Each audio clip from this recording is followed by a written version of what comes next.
That clock continues to tick toward a possible government shutdown. Tempers are flaring on the parts of those who will be directly affected by it.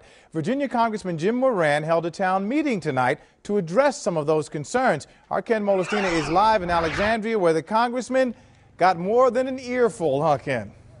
Yes, he did, Derek. You know, that criticism towards the congressman began almost as soon as the microphones opened up to the public. The comments made highlight a clear frustration and a concern for so many people who fear what's next, especially when it comes to those who collect a federal employee paycheck.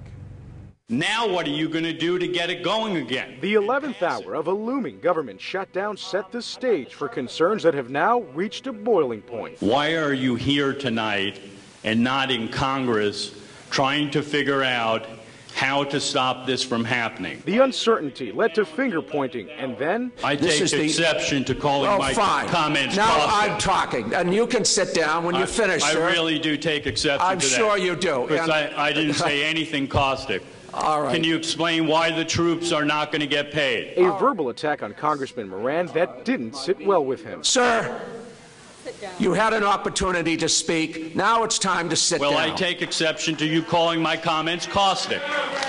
Sit down, please. Moran chose to hold a town hall meeting at Francis Hammond Middle School. One by one, worried government workers and constituents in Northern Virginia took to the microphone. I don't want to be Greece. I don't want to be Spain, Portugal, Ireland, or the rest. We don't have to be. But you and your 534 colleagues are allowing that to happen. Right now, as an independent, it looks like both sides have no interest in actually solving the problems. They're just taking pot shots at each other. Most comments of clear frustration stemmed from the what now concern among government employees who will be furloughed. Perhaps one of Moran's most poignant comments to the crowd was the fact that right now there are no real promises as to what fix the coming days will bring. The American public is going to decide what direction they want to go in, what the role of the government is, how the important government services are in their lives.